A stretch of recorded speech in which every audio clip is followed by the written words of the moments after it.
Is speaking. Hello, everybody. Thank you so much for joining us. I'm so excited to have you here.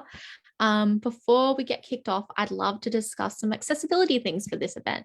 As you can see, we have incredible Auslan interpreters on the screen that will be here for the whole night. So get to know Alex and Nick's excellent faces. Additionally, we have live captions available for anyone who needs it. You can click on the live transcript or CC button at the bottom of your screen, and you'll be able to access the captions either coming up on the screen or on the side as a transcript. You can also remove the captions by clicking on the same button and clicking the little arrow. Finally, we'll be having a 10-minute break in the middle of the session. We'll be stretching our legs, getting some snacks, water, moving away from our screens, and I really encourage all of you watching to do the same. I also wanted to begin this event with an acknowledgement of country. Wherever we are today, we're on stolen land. I'm on the stolen land of the Wurundjeri Woiwurrung people of the Kulin Nation, and I want to pay my respects to elders past and present, as well as any incredible First Nations people viewing online. You may be on a different land than us, so feel free to make your own acknowledgements using the live chat. I also want to affirm that this land was violently taken. Sovereignty has never been ceded, and that colonisation and the genocide are ongoing. This always was and always will be Aboriginal land. Any work that exists in intersectional spaces must not only consider First Nations culture, identity, and power, but attempt to decolonise and affirm and liberate voices and histories of First Nations peoples. But before you hear so much more from me introducing this event, I'd love to pass over to Accenture, who's our partner for this event, to talk about some of the work that they're doing. So, Will, over to you. Thank you for the introduction, Iz. First of all, I'd like to open up by saying we really wanted to have everyone in our office. We wanted to welcome you all, and Emma worked really hard, especially out of everyone here, to make that happen as well. But really glad to be able to have this event despite everything that's happening in Australia right now, with probably a lot of you in lockdown, including myself. I'm meeting from the lands of the Wurundjeri people, but very close to the border of Bunurong people as well. So would like to acknowledge the traditional landowners. This is a super exciting event for us. We've partnered with Out for Australia for the past 3 years, and this is such a key partnership for us because it's always pushing us to think about how can we become more inclusive within our own workforce, and how do we create the space as well for everyone to feel welcome and to really have a diverse workforce as well. So Pride being one of those pillars, I've been with Accenture for over 7 years now, and I started as a graduate. So all of the anxieties that I felt back when I started from a fresh graduate and having just joined the workforce, and I really wish that Out for Australia was there for me when I was starting off. So really do believe in the mission that Out for Australia is trying to achieve. Pride isn't just the only initiative that we have as well. So I'd like to introduce Nathan Kirby, who is from our diversity inclusion program, and he's our lead as well, and really like to hear from Nathan about what we're trying to do in this space to make sure that we've got a fully accessible space for people with disabilities. Thanks for joining. Thanks for having me. I'm calling in from Yagaraland today. My story as to how I guess grew my interest in disability, and I should apologise for my voice. I do have a cold. It's not COVID, thankfully, but I'll try and speak as clearly as I can. My story and my interest in disability, I guess, came from acquiring a disability. I was snowboarding. I fell badly. I broke my neck. That doesn't stop me from walking. I can move around, but it does limit movement. It does cause, I have chronic pain. I have difficulty with sleep, and as a result, I can't work full time anymore. And I also don't travel. And in the type of role I'm in, with a lot of the people I work with being in Canberra, that not traveling does become a factor, but it is one that we have accommodations for and can adjust to. So my role within Accenture, as it relates to this, I have a primary role in defence and national security space. In this role, I'm the Disability Inclusion Program lead And we look at basically expanding on the existing initiatives in terms of accessibility and inclusion of people with disability. We've set a mission to actively recruit, support, and develop people with disability carers. I'll say that again. So actively recruit, support, and develop people with disability carers. Actively is a key word in there.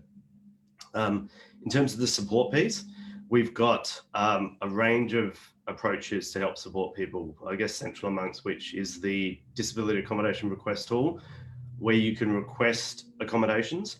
Now that could be equipment, it could be different working arrangements, it could be not traveling, those types of things. And it's centrally funded, so there's no concern in terms of it affecting your manager and the like. We also have the opportunity to self-ID, it's entirely confidential, as having a disability. And we've got training that we're expanding on, and we've got a lot of clients that really value us being inclusive in that space. In terms of the recruitment side, we are, like I say, actively, we've set a recruitment target of 8.7% of recruits to be people with disability. And the relevance there in terms of that number, it's obviously a specific number, is that's the proportion of people 25 to 34 who have a disability, which is our average recruitment age is within that bracket. And we've committed to become a disability confident recruiter as well.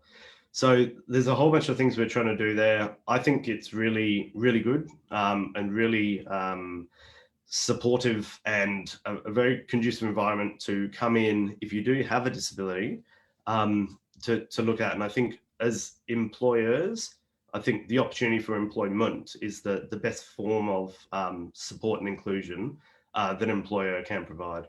So I guess that's where I fit into the puzzle, and that's where my key interest is, the area that we're trying to head in that space. Is speaking amazing. Thank you so much, both of you, for sharing and for your support for this event. Obviously chaotic times trying to make it happen with COVID, so we're here, we made it, and really appreciative to Essentia for that. Now, before I get into a wonderful spiel about this wonderful event, I thought I might start by letting you know who exactly is this person with the purple mullet. Well, my name is Iz. I use they, them pronouns, and I'm a disabled, mad, queer, and trans young person. I'm a white person with brown glasses, facial piercings, a purple mullet with a fringe. I'm wearing earrings, a black and white striped shirt. There's art on my wall and a cupboard behind me. I'm so unbelievably honoured to be here tonight facilitating this incredible event, Out for Disabled Youth. This event has been put together by the incredible Out for Australia. Out for Australia is a volunteer-run organisation that seeks to support and mentor aspiring LGBTQIA+ professionals as they navigate their way through early stages of their career. We aim to bring the community together to offer a supportive and nurturing environment in which people can network, build relationships, and assist each other in their professional journeys. We host regular events and workshops where we highlight role models, tackle key issues related to workplace inclusion and authenticity, provide professional development training, and build a sense of community amongst professionals and students. They also seek to achieve these objectives through online community to ensure all members of our community are accessed. While this is a space for professionals, peers, educators, and allies, fundamentally, what this event seeks to do is explore the experiences of being a disabled and queer young person. We're so excited to explore all sorts of topics such as education, employment, pride, allyship, and also answer some of the questions you have for our incredible team of panelists. Before I introduce them all to you, you can just look at their faces and imagine, what their voices sound like, what they're going to say while I go through this. I'd love to chat through just a couple of quick things. We wanted to do a disclaimer letting you know about the language we're using tonight. You'll have noticed I've been using what's called identity first language, which is disabled person, instead of person first language, like person with a disability. This language is the preference of most of the disabled community, including myself and our panelists tonight. However, lots of other people in the disability community like to use different language from us. And not only is that valid, but it is incredibly powerful and important, and shows the diversity and beauty of our community. Additionally, specific communities within disability will have different preferences. For example, the autistic community having a very strong stance for identity first language, and people with intellectual disabilities strongly favouring person first language. It is always important to ask the people you meet what language they want to use and then use it. Another disclaimer we wanted to communicate was a recognition of the experiences reflected on the panel today. Whilst the incredible panelists for this event reflect incredible and diverse life experiences, cultures, values, and generally good vibes, we recognise that having connections, platforms, safety, and ability to share our stories in a public event like this requires a certain level of privilege. Having had access to things like education, employment, free time to chat about our lived experience, social and community support, all those kinds of things are experiences we're fortunate to have, but that definitely don't reflect the full diversity of experiences of disabled and queer young people. We want to affirm that we don't speak for our entire community, only ourselves, but we seek to use our privilege, that is this platform, to fight for the changes that more invisible comrades like us need even more. I also wanted to let everyone know that by the nature of this conversation tonight, we'll be discussing things that deal with experiences of ableism, homophobia, transphobia, and other not fun forms of discrimination. I'm offering an overall content warning here for those themes. However, if panelists are going to talk about specific experiences of ableism or these other forms of discrimination that might make someone else feel distressed, they'll give a specific warning, so you can disengage if that's safer for you. Thank you for being willing to listen and explore these things with us, but I think this is enough from me, and it's time to introduce you all to the incredible group of disabled and queer people I have sitting today here with me. Firstly, I'd love to introduce Emma Dewhurst, who uses she, they pronouns. Emma is a 22-year-old queer and disabled youth advocate and works as an advocate assistant.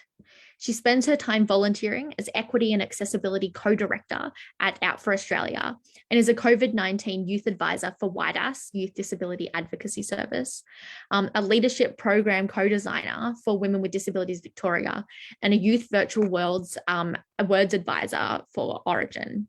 They have a strong passion for intersectionality and creating accessible spaces. So Emma, say hi. Hey everyone, it is an absolute pleasure to be here tonight. I feel very grateful and my heart is very warm. I am on Wurundjeri land of the Kulin Nations and I am white with blonde hair and blue eyes. I currently have some black winged eyeliner and a speck of pink in the corner, not that you can very see with this lighting. I also am wearing some mushroom earrings that are red and white, and then a black cardigan with some mushrooms, as well as my rainbow lanyard from Out for Australia. And I'll pass it back to Iz. Is speaking. Thanks, Emma. So excited to hear more from you tonight. And now I'd love to introduce you to the incredible Mon Ince, who uses they and she pronouns. Mon is 23 and undertaking their honours year researching gender, disability, sexuality, and social media. They identify as a queer, genderqueer, and disabled person with the beautifully messy lived experience of invisible chronic illness and mental ill health. They work in the disability and mental health sector and act as a Victorian outreach coordinator for Out for Australia. So Mon, tell us who you are, what we can see in your beautiful face. Hi everyone, Mon speaking. I am also calling in from Wurundjeri Woiwurrung country today. I am a white person with short brown hair. I'm wearing a dark green button-up shirt and over the top of a black and white striped t-shirt. There's a white cupboard behind me. Really looking forward to the conversation tonight. Keen to get into it. Is speaking. Awesome. So glad to have you here, Mon. I'd now love to introduce everyone to Ash Hem, who uses they, them pronouns.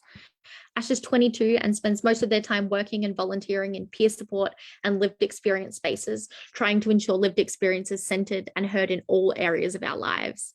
They're about to complete a Bachelor of Arts majoring in gender studies and philosophy at university and a diploma of visual arts at TAFE. So Ash, say hi. Ash speaking. Yeah, hi. And I really hope my internet is not breaking up, but we'll just deal with it if it is. I am an East Asian person. I have long black hair that's kind of brown at the ends, braided on my right side. I am wearing a blocked jumper with pink, burgundy, bright pink, and red.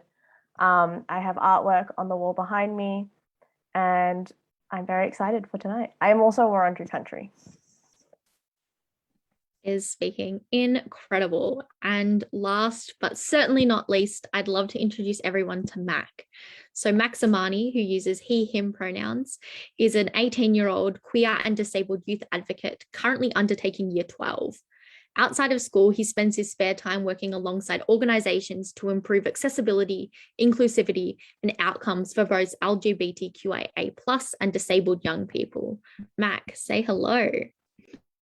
Max speaking. Thanks, Iz, for that wonderful introduction. I am calling in from Bunurong country, so I'd like to quickly pay respects to elders past, present, and emerging. This always was and always will be Aboriginal land. Visual description of myself: I have got purple curly hair with a mustard beanie with a mustard sweater and a purple and black mushroom button up. My background is a very, very dark. It's supposed to be a waterfall with lots of ferns, but it's a little bit hard to tell. I am also a pale Middle Eastern person. So yeah, I'll chuck it back to you, Iz. Is speaking. Thank you so much. I hope you all agree with me in knowing how bloody incredible and wonderful these people are. So I think that's enough of me like telling you about them, and time for them to like explore the themes of tonight. So yeah, I am excited to jump into some questions I have for them. Though, whilst I'm like asking them questions and they're answering, have a think about questions that you might want to ask them, and feel free to pop them in the Q&A box, or just pop them in the chat. And then we might have people like typing their responses throughout, or I'll ask them to the panelists kind of throughout the event at the end. So the first question that I want to ask is about education. As someone with a very complicated relationship with the education system, being disabled, trans, and queer, and supposedly ineducatable, and also as someone who wouldn't mind a revolution taking the current system down, I'm super excited to hear from our panelists in answering what has been your experiences with the education system. I'd love to hear from you first. Thanks, Iz. It's Emma speaking. I think when I was thinking about this question, I could honestly talk about my education experience and how hard it was to navigate as someone who had a severe mental illness, health issues, disability, and chronic health conditions, as well as being queer. I could talk for hours about this, so I will try to keep it brief. I also want to give a trigger warning. I'm going to be talking about ableism in education as well as homophobia. I don't think I'm going to be going too graphic, but I obviously want to give a heads up about that. And I will give a thumbs up like this once I have finished talking about what might be triggering. So high school, it was very inaccessible for me. My school really didn't want to accommodate for my access needs and constantly thought of me as lazy, difficult, and an inconvenience. I think I lost track of the amount of times that I was called inconvenient and my access needs being inconvenient. And I think I once shot back at them that if they thought that was inconvenient, then they should try living with a disability and chronic health conditions. I do remember one day during sports, I was in an incredible amount of pain, and I was trying to explain to the staff that I couldn't run the 800 meters because I was so ill. But I was very, hush, hush, you're trying to get out of sport. So I ended up having to do this 800 meters, crying and throwing up from the pain. And this was in front of my whole peers and my classmates. And it was one of the most humiliating experiences that I experienced in high school. And I also remember that I quickly turned to evading sport, which probably wasn't the best solution, but I wasn't being heard, and I wasn't having teachers listen to me when I was trying to say I physically can't exercise. They were seeing me as someone that was troubled rather than someone who was in trouble.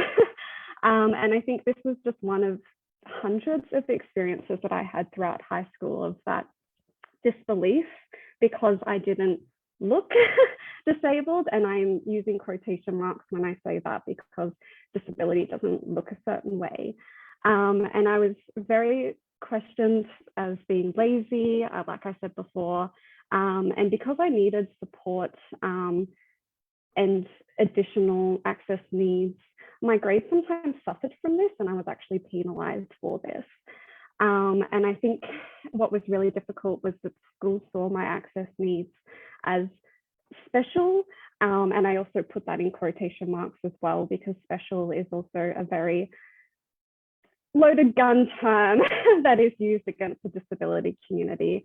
And it makes it feel as if your access needs are an additional plus on rather than something that is ultimately required and a necessity. So I really advocated every single day for those access needs. And I also really struggled socially because I very much so struggled with social cues. And I was often ostracized by my peers, with a lot of the time not understanding why. And before I could even come into my queerness or understanding that I was queer, I had the labels thrown onto me and was relentlessly harassed and bullied because of this, which also then turned me very deep into the closet. So I think it was very tricky trying to navigate that. And I wouldn't have graduated if it wasn't for my parents. And I think university was also really difficult, the same issues. And ultimately, I couldn't finish my bachelor's because of the access needs that weren't being given to me. And that was a very tough call to make, but in the end, what was best for me. And I will pass back to Iz. Is speaking. I think, yeah, a lot of us chose to stop counting how many times we were denied our access needs, because that in and of itself is just exhausting. You're getting lots of nods from myself and the other panelists. So a horrific universal experience. I'd love now to hear from Mac about his experiences with the education system. Max speaking. I would probably say I've had a very privileged experience in the education system in regards to disability support and accommodation. In regards to my transness, that's a whole nother story. I went to a Montessori school in primary school. Montessori is an alternative form of education. It was practically made for those who were deemed too dumb to be able to, for school. In other words, disabled and neurodiverse kids. So it was inherently inclusive and accommodating.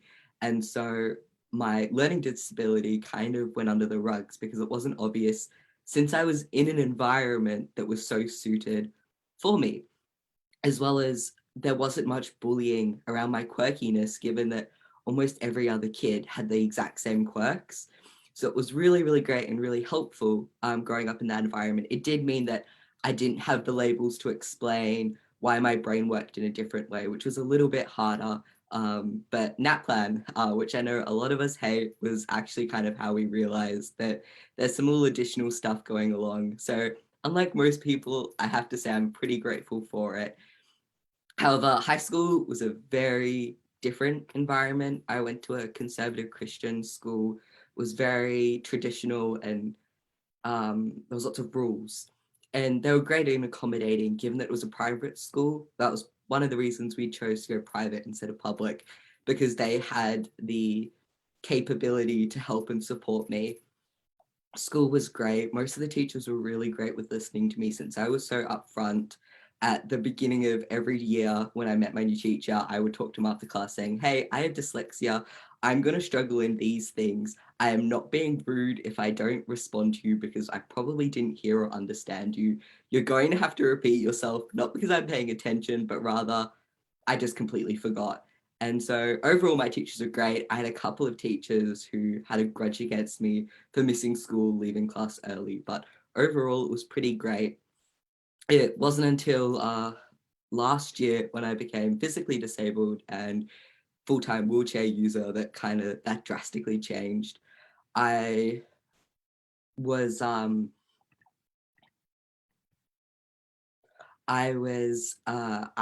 too much for them to handle. They didn't know how to cope and adjust. And so I ended up having to move to a TAFE. And TAFE is amazing. It is so much more accommodating. It's kind of a hidden gem that most people don't realize that exists. And so now education's much more breezy. I'm doing great. I've got my fingers crossed university will be the same, but I have a feeling I want to go into the medical field. So I have a feeling that there'll be a few more interesting stories to come. Is speaking. Yeah, I like that little summary at the end. More interesting stories to come. I think that is just the ultimate vibe. And maybe there'll be more panels for you to talk about those interesting experiences on. Ash, I would love to hear from you about this topic as well. Yeah, Ash speaking. So I'm going to start from high school because I don't really remember primary school. I went to a private girls' school, which was in some ways great, some ways terrible. You know, it was really hard to really explore anything to do with gender when you go to a girls' school. So that was nothing. Like I was the only out person, not in terms of gender at that point in time, but in terms of sexuality. And I was masking every day because, you know, I have to acknowledge here that I was quite privileged in this sense that I was this right kind of smart and right kind of weird, that the school was okay with me being however I was. But I was really trying very hard, and it was very exhausting to kind of be that right kind of weird and right kind of smart for them. Similar to what Mac was saying, my school was very conservative and had a lot of rules, and that was just at sometimes made it easier because then I was like, okay, this is the rule, this is what they want me to be, I'll just be that. But that does make it really hard when they like just don't want to acknowledge that, you know, people are disabled and people are queer and people are like not this one perfect thing that they would like you to be. So yeah, that was like a big experience. I was having a lot of panic attacks and meltdowns at school, of which I didn't have the language for because the school's kind of response was, let's just brush this under the rug despite this person screaming down the corridor because everything is just too much for them. We'll just, you know, put them in a room and ignore that for just a hot sec and see what we'll do. They'll graduate, it'll be fine. That was essentially how the school dealt with it. And at the time, I mean, by year 9, I was like doing a lot of self-advocating. I was trying to explain to them like, you know, sometimes I just feel really overwhelmed because I still didn't have the language to explain what I was feeling. I feel really overwhelmed. You know, when this happens, I need music, I need this. And I was like emailing all my teachers at the start of the year, explaining like very detailed like processes for everything that I was experiencing. And the school was oddly accommodating to that. And I'm really grateful for it. But I do like their intentions were not to make me like, not to accommodate me essentially. Their intentions were, yeah, brush it under the rug, do what this person needs because we don't want it to like come out and make a big thing about it or anything like that. So as much as I think I had a pretty privileged experience going to school as like a disabled person and a queer person in such a conservative space, it really wasn't out of a good intention of like the school or anything. It was really like a, yeah, we don't want this to get out, so let's just do whatever needs to be done to keep it here and like keep it quiet, which sucks. Like thinking back on it, it sucks way more. In the moment, I was like, great, I just get to do these things. They're helping me. This is great. But yeah, and then I went to university. It was definitely less overwhelming than high school. And that was when I kind of realized like, oh, like these things should really just be accommodated for, not like because they don't want it to get out or anything like that. And I had like, you know, learned a lot of those self-advocacy skills and like brought them into my university experience and stuff like that. And it really did finally give me an opportunity to like explore my autistic identity and explore my queer identity in a much more open way and in a much more like, oh, actually, I can be like this and I don't need to like follow all these rules and mask all the time. Like I can actually just do what I want to do. However, I really struggled with losing like the contact I had at school. Like the people around me were so used to, you know, what I did need and like the supports that I did need. And I found it so hard to find that at uni, just by the fact that unis are massive and you don't see the same people and stuff like that. All the drinking and the dating stuff just went straight over my head, still goes straight over my head. I don't get it. And then I uni, it's like the environment of uni is fine, but the actual courses and stuff kind of got to me, and I really miss doing art. So then I enrolled into TAFE and overcommitted myself with heaps of stuff. But I found that TAFE environment reminded me a lot of high school at first. I would like mask a lot and stuff. And I found the environment of like actually not being able to change my schedules and stuff like that a little hard. But I did find the people there a lot more open. TAFE people are amazing. Like, I think that's what Mac was saying a bit too. Like, I don't know what it is. Like, people are just chiller. So yeah, that's my experience of schooling in a really rough mess of whatever I just said. Back to you, Iz. Is speaking. I love when everyone's like, back to you at this, like, oh, it's like back to you at the studio, like someone's just done a weather report or something like that. It feels, yeah, good vibes. And yeah, really grateful that, you know, we had that diversity of experience shared, and definitely we pretend that we do not see vibe. Education's a big thing. I'd now love to hear everyone's responses to this next question, which is, how can employers better support disabled workers, disabled people, especially considering your queer identities as well, when like applying for jobs and that whole thing? So if Mac, you're comfy with starting. Max speaking. I think for me, the biggest issue is I'm visibly disabled. That's probably important to mention. I'm in a wheelchair. And so often there's a lot of assumptions about my capacity to work.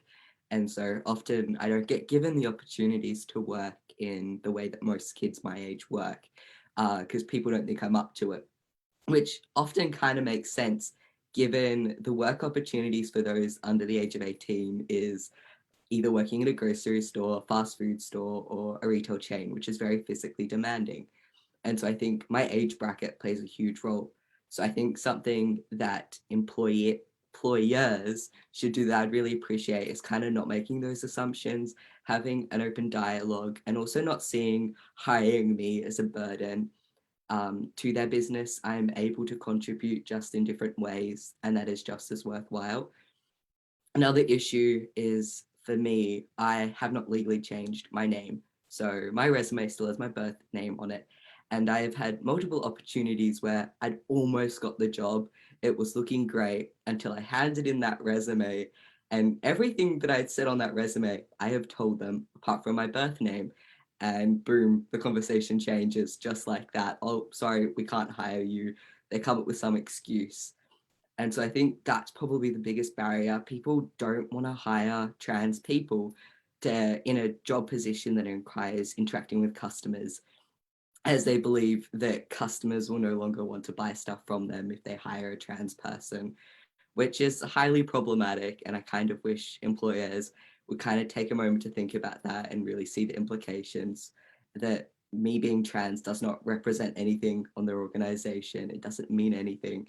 And having one customer who feels uncomfortable, is that really the end of the deal? No, I don't know if that was directed to me. I don't think that question was. So yeah, I think those are the two biggest points. Don't assume, and also don't discriminate. Is speaking. Yeah, totally. I mean, if I saw a trans person working, I would be much more likely to buy things. So maybe they should consider me as the core capitalist that decides those decisions. I'd love to hear from Mon on this question as well. Yeah, Mon speaking.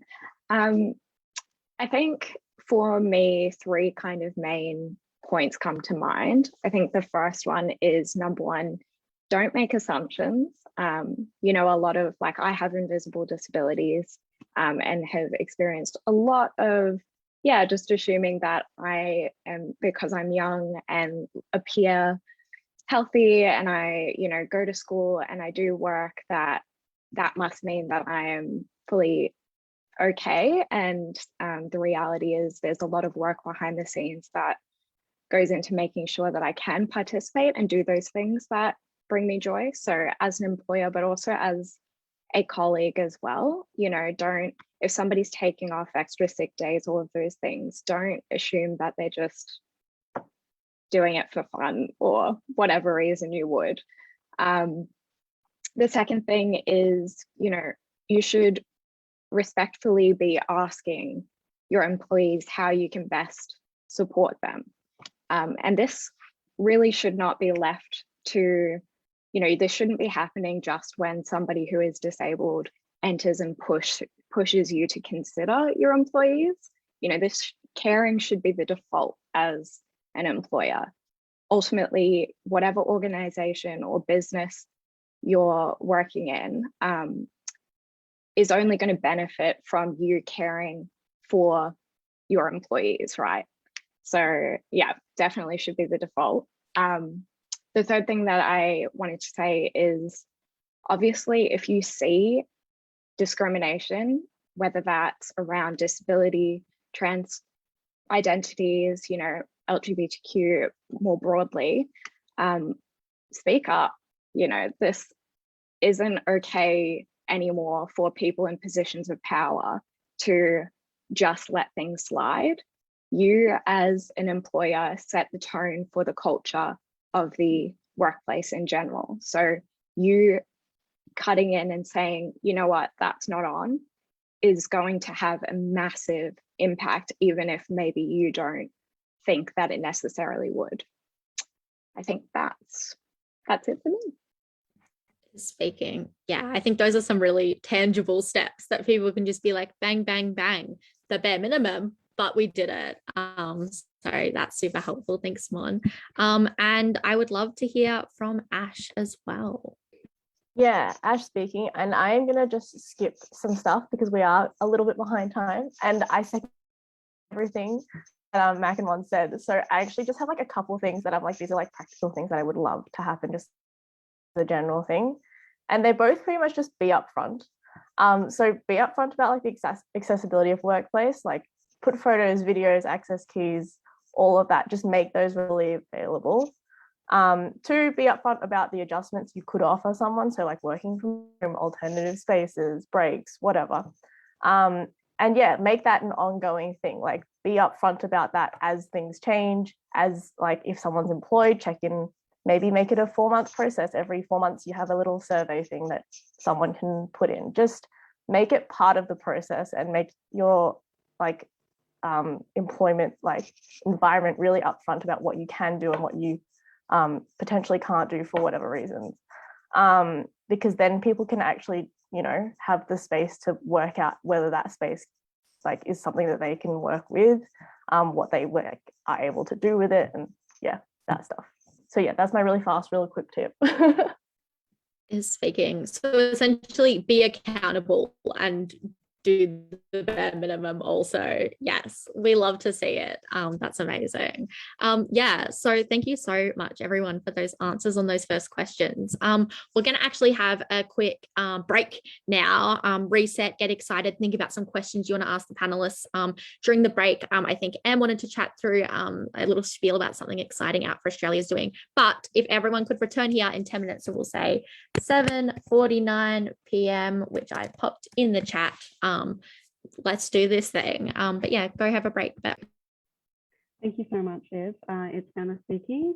So Out for Australia is really excited to celebrate the next generation of LGBTQI+ people in Australia and leaders in Australia. The 30 Under 30 Awards are Australia's premier annual awards recognising the extraordinary contributions of young people in our community. And this seems like perfect timing because this is a youth-themed event as well.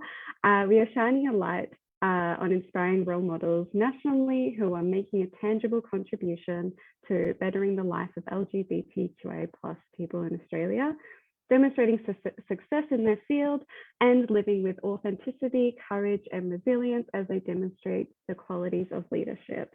If you know someone who lives and works by these criteria, please nominate them. And if you're living and working by these criteria, nominate yourself. I'm so down for a good nomination of yourself and recognizing the good work you're doing. Nominations close soon on the 2nd of September, and you're all invited to join us live online on the 21st of October when we announce our 2021 winner.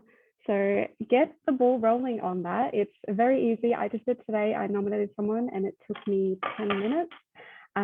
So all enjoy your break and I will see you soon.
is speaking.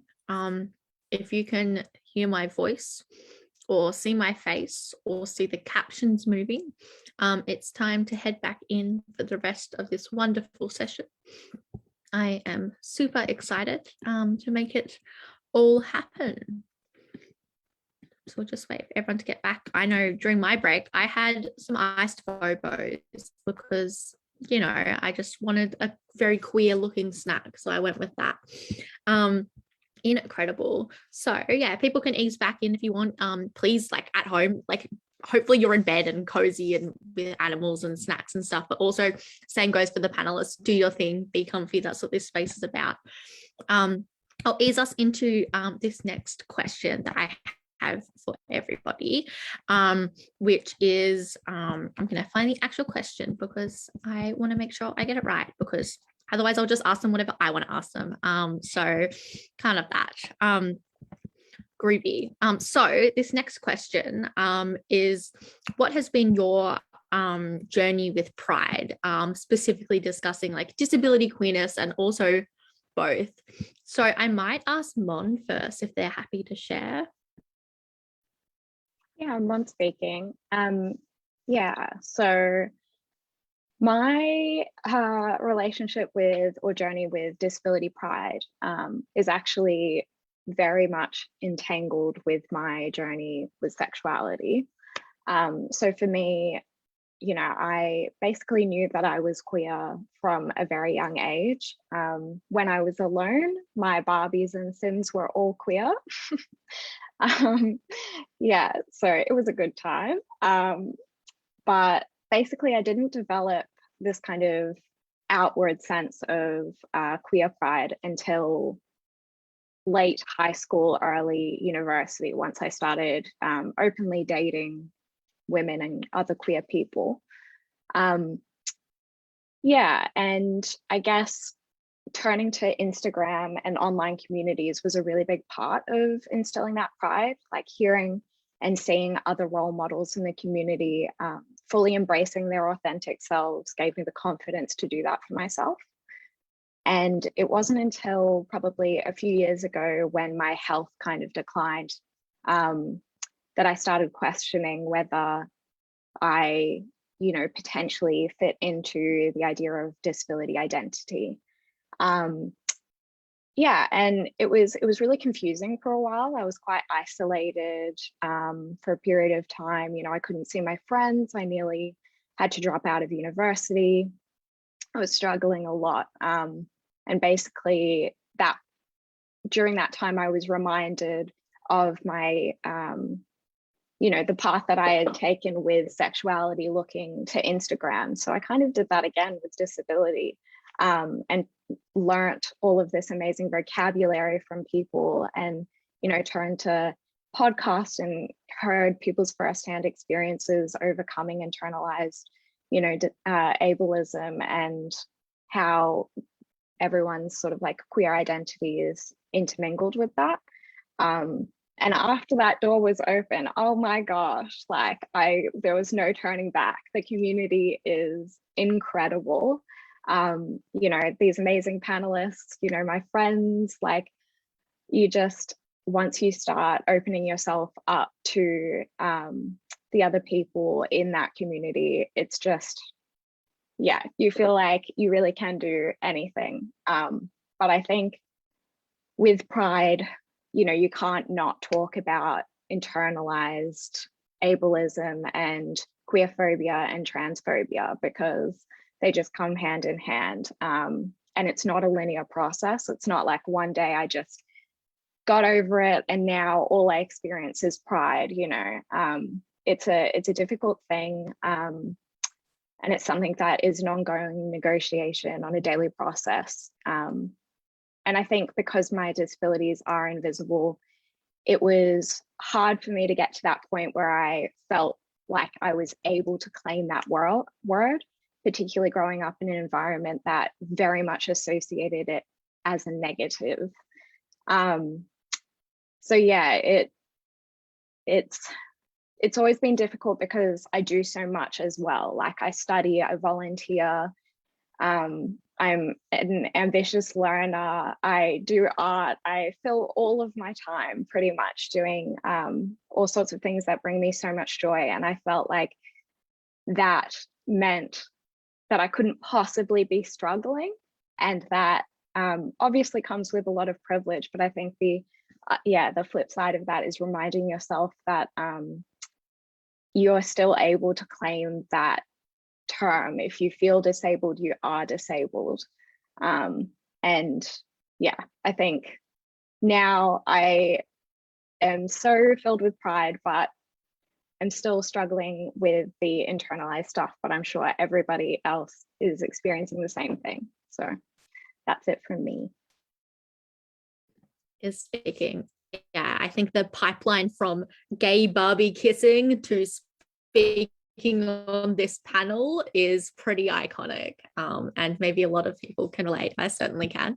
I would love to hand over to Mac next, and before he speaks, I want to hype up this incredible piece that he wrote about like disability pride. It's just like game changer. I popped it in the chat for you to read after this session. But Mac, tell us about your journey. Max speaking. Thanks, Sis, for that. Yeah, I'm very proud of the piece. If you're interested, it's got some good little tips and tricks on what helped me grow my disability pride and what is pride and why it's important. So if you're interested, you should really go check that out. I think for me, it was a much easier journey compared to others.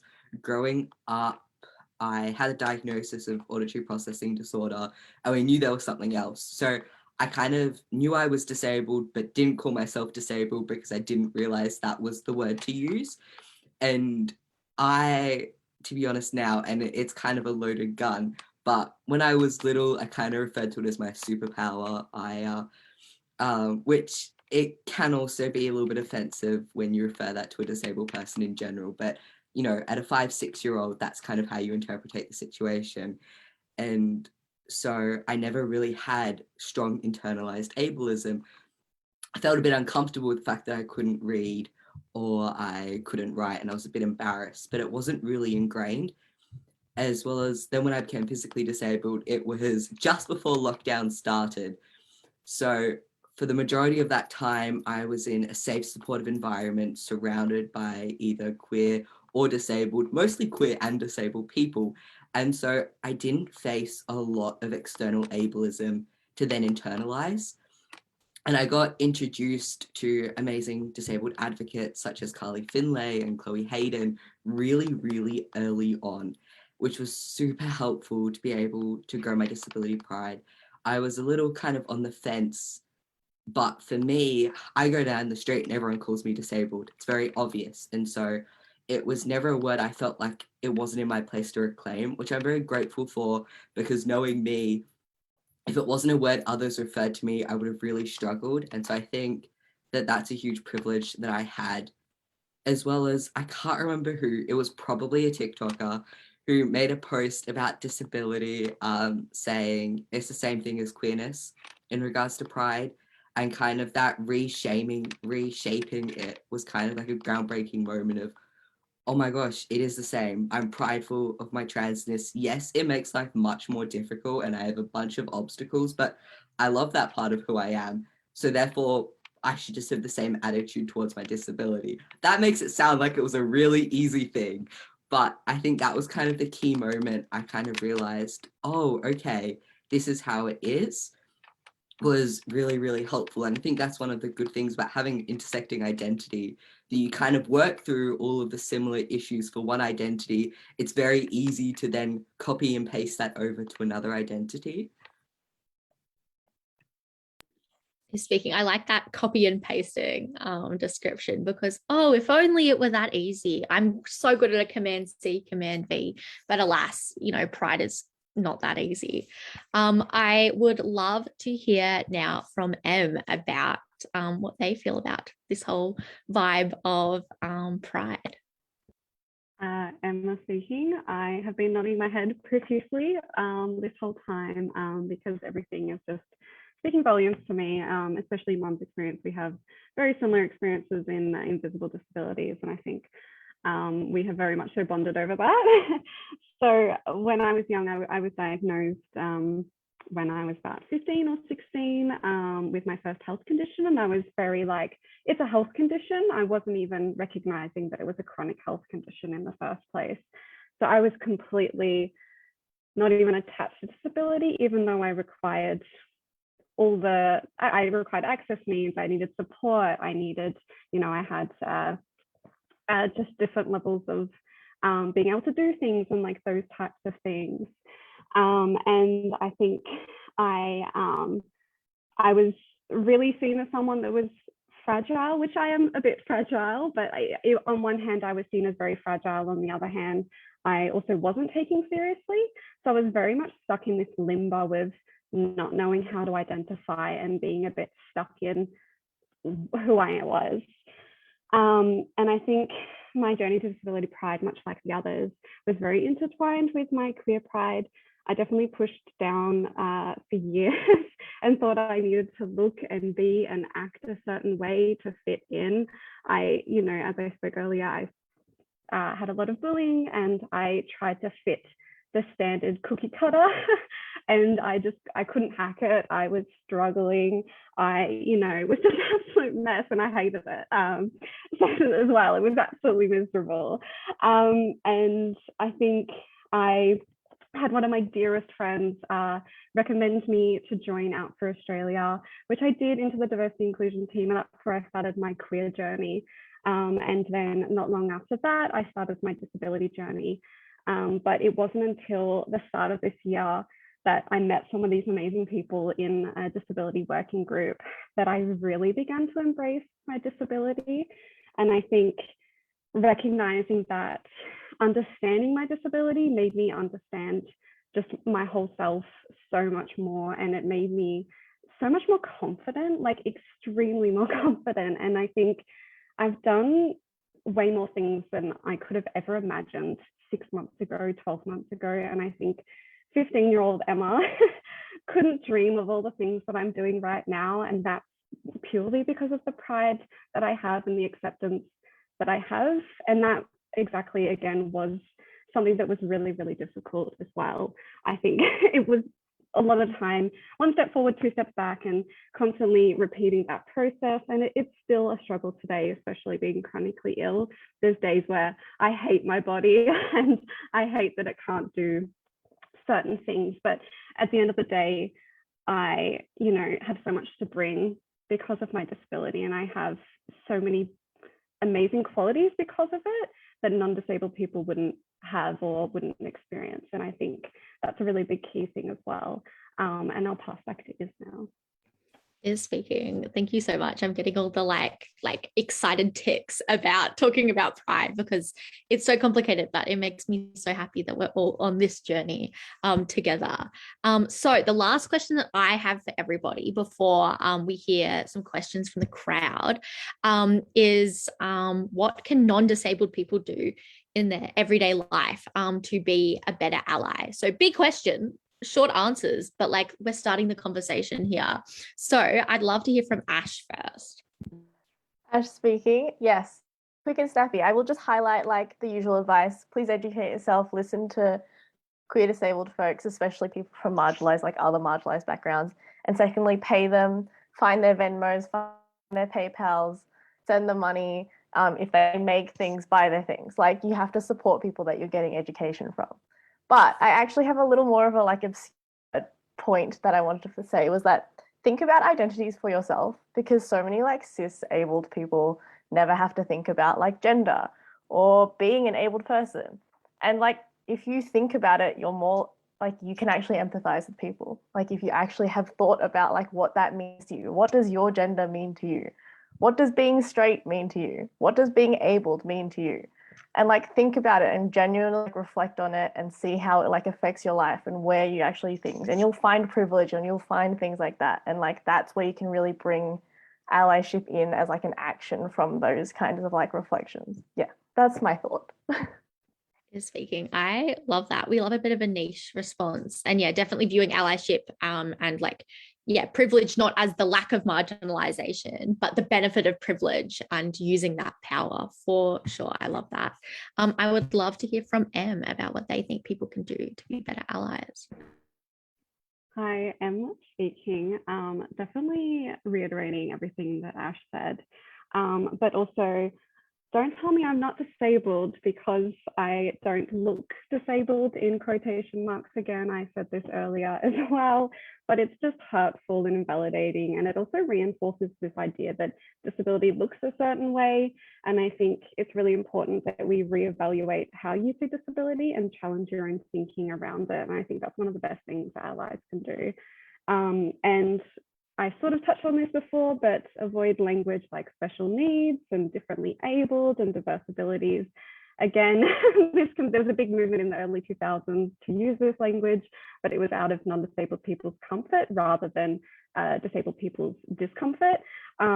So disabled isn't a bad word. And I think it's really important to know that, like, I spend every hour of my day, and I'm sure the other panelists feel this as well, thinking about my health and putting my health at the forefront of every decision that I make. And you can't tell me, you don't tell me like that I'm not trying hard enough or I need to do more things or to try this and that. And I think really understand how much this can impact us because of the society that we are in. And maybe it might not be because of our disability, but because the ableist structure that is this society really impacts our day-to-day life and accessibility. And on that, putting accessibility and inclusion at the forefront of everything that we do, putting it just like you can't go anywhere without accessibility and inclusion. And that is access needs for everybody, because access needs are more than just disability. And I think people forget that access needs will benefit everybody. And I think those would be my top things on what allies can do. And I'll pass back. Is speaking. Yeah, amazing. So many gems in there. I think like the key thing is we don't choose to be disabled, so you don't get to choose how we identify. Because yeah, get out of here with your like euphemisms. Like disabled is not a dirty word, it's mine. So totally. And last but certainly not least, I would love to hear from Mon. Yeah, so reiterating those same comments around, nothing about us without us, we're the experts of our own lives. Yeah, and I think that curiosity is good. Wanting to educate yourself and ask questions is good, but maybe consider how you're going about that. So if it's a question that you have that is broader about the broader disability community and also like other marginalized communities as well, that isn't specific about a person, is it something that you can Google first? The effort and emotional labor involved in education is so often put on the people experiencing the discrimination themselves, and it just shouldn't have to be all the time. Yeah, and I think the other things is respect our language. It's our choice how we choose to identify, and it's about going further than just attempting to use the language so that you don't get in trouble for using the wrong language. It's about actually seeing these people in the way that they choose and see themselves, and respecting that. Yeah, I think that's it for me. Is speaking. Incredible. Yeah, that whole like, don't not misgender me because you don't want me to like glare at you madly. Don't misgender me because you view me as myself. Applies to all of the vibes. Yeah, incredible responses to that. I am super excited to now ease us into the Q&A section. How good. I've got some from the chat and from the Q&A box. We won't have time to answer them all, but exciting, we're going to be having another Zoom after this, starting at 8:30. That will be more chill and social, and there'll be breakout rooms if we want to, that we can all come in and continue this conversation. So I'll ask some of the questions that have been posed, but yours wasn't answered. You've just thought of one now. How about we all join in Zoom together and we can explore it all together after this? We did have a question about like getting the panelists to share all their good stuff and where we can find more. So this is an encouragement to all of them. Mon and Ash have already done it, but popping where people can find your sick, excellent stuff, so we can hype you up more while everyone else is speaking to the other questions. But the first question I want to ask, as well as acknowledging the Zoom link for the breakout room chats is in the chat now, is how has internalized homophobia and ableism had an effect on who you are today? So I'm happy for anyone who feels particularly excited to go first on this one, because I think you all have awesome responses that you could give. Well, I will break the awkward Zoom silence. I think for me, the biggest impact it's had was I spent a lot of time not trying to look different. As I went to a conservative Christian school, my only way to be able to survive was to make myself the most pleasable and the most tolerable to all the cishet people. As if I didn't, I would be able to survive at the school. And so I avoided associating myself with community and with any stereotype, no matter how loosely it was. Like, I wouldn't wear button-ups, I wouldn't dye my hair, I wouldn't wear beanies, I wouldn't wear earrings, I wouldn't dye my hair too fluffy because apparently that's a stereotypical trans thing. So I was so paranoid about the way I looked that it had a detrimental effect on my mental health. It's something that I've been unpacking and unlearning. Lockdowns helped a heap with not having to deal with people, same with moving schools. But sometimes I still have a look at myself and I'm like, oh my gosh, am I looking too trans? Am I acting too gay?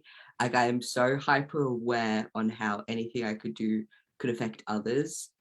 And I think, yeah, that's probably the biggest impact that it's had on my life.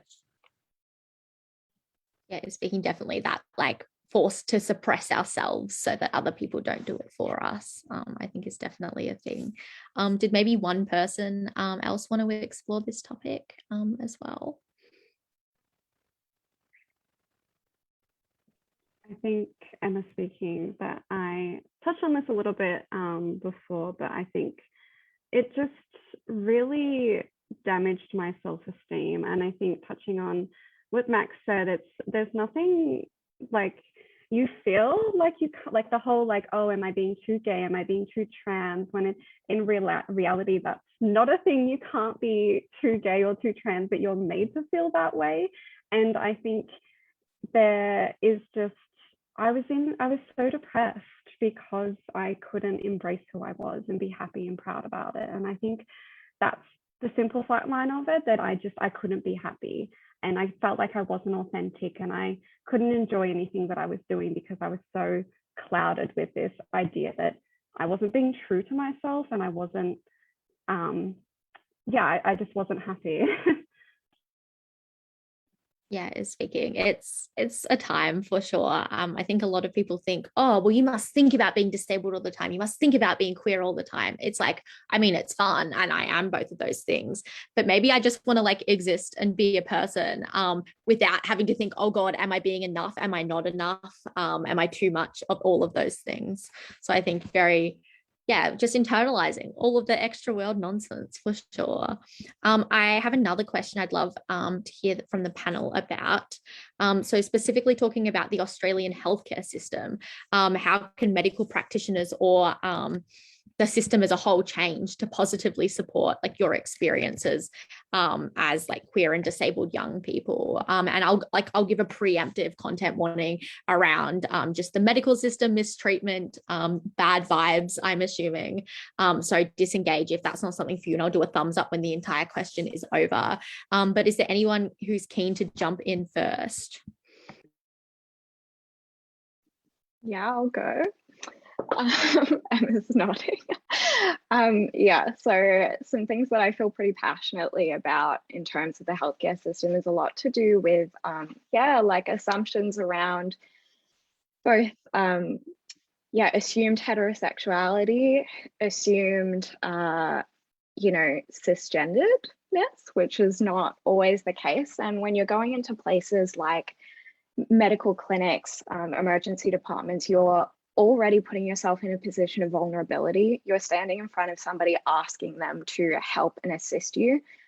It becomes really difficult not knowing whether it's safe to disclose your full identity, which can actually sometimes have really negative outcomes. So if you're not getting information that is targeted or relevant to you, but then not feeling safe enough to say, hey, this is actually my situation. What's the relevant information that I need? You're going to walk away not knowing what to do for yourself.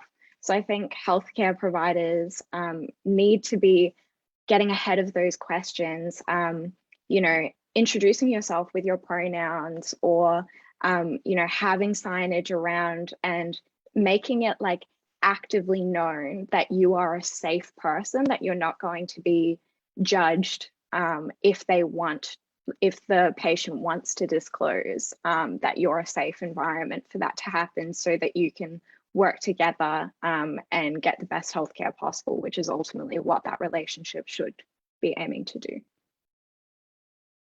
Is speaking. Yeah, completely agree. It's like, do they assume I'm cishet or abled? But if I tell them that I am, what's gonna happen? It's a mystery box. When like the necessary treatments for our life should not be a mystery box. So I think, yeah, huge points there, Mon. Does anyone else want to share? This will probably be our last response before we wrap up, before breakout rooms. But yeah, any last thoughts about the medical system and those icky vibes? Or maybe good things that people can do, like good things medical practitioners can do. Emma speaking. Definitely want to echo everything that Mum said, because I think that was just perfect. But also I think such a big thing, and it's such a small thing, but it really makes waves, is just listen to your patients. The amount of times that, we spend exorbitant amounts of money going to the doctors, and, we aren't safe and we can't fully disclose, and then we ended up wasting, because the specialists are very expensive. And I think just listen to us. If we're saying something's wrong, there's something that's going on with us. And, if we're saying we're experiencing pain, and, very common for disabled people to not say anything until it's like at the extreme. So yeah, I think that's just one of the biggest things they can do. I also will plug that a couple of us did work on a podcast, the Youth Disability Advocacy Service podcast, and we did do a healthcare episode on disability. So if you do want like a more broader one, go listen to that. It's on Spotify. Is speaking. Amazing. I will pop the link to the podcast in the chat in just a moment. And yeah, I think like, oh, what a legend. Like this space, like Ash has been here with the links the entire time. What an icon. But yeah, thank you so much everyone for spending I definitely nearly said Wednesday, then I nearly said Friday, your Monday evening with us. Can you tell it's lockdown here in Melbourne, to chat and explore all things disability and queerness and pride and complexities, and being these beautifully messy, complicated, incredible people that we are. I want to do a massive thank you to all of our incredible panelists. And I know we can't see you at home, but it would be awesome if everyone can do an Auslan round of applause or some finger snaps. So this is Auslan round of applause to celebrate the incredible work of Emma, Ash, Mac, and Mon. I am so privileged to share a space with them, to call them not only, peers and colleagues, but friends and my people. And I hope that anyone in the, the audience today has felt connected to what they've been saying, learned some, just gotten hyped to better, all that good stuff. Additionally, we are going to chill in kind of a social hangout chat vibes. There were lots of questions we didn't get to answer that I really want to explore, but we'll do that in the kind of next Zoom link. So I would recommend copy and pasting what Emma has just popped in the chat. You can save it, and then at 8:30 we'll all come back and join there, which you don't have to, but like, what else are we doing in lockdown? Let's hang out, let's have cool vibes. And I also want to thank Accenture for their support of this event, making it happen, helping us deal with the toils of lockdown and all that good stuff. And then also to our incredible Auslan interpreters, Alex and Nick. So thank you so much for making this space excellent. I mean, you'll see more of the interpreters at the social aspect as well. And then finally to Out for Australia for making this space safe and happy and full of people that, you know, have a thing or two to say and give a damn about it, and doing all the incredible work you do for queer people and queer people with intersecting identities, like those of us you've heard plenty from tonight. I'm mainly talking about myself there. I guess that's kind of everything formally from me. Hopefully we'll see some of you in like 10 minutes at the social kind of chill vibe section. If not, do your thing, vibe, maybe share the like Facebook live recording of this with your friends, get them to listen as well. But thank you so much. And I hope you have an affirming and restful evening.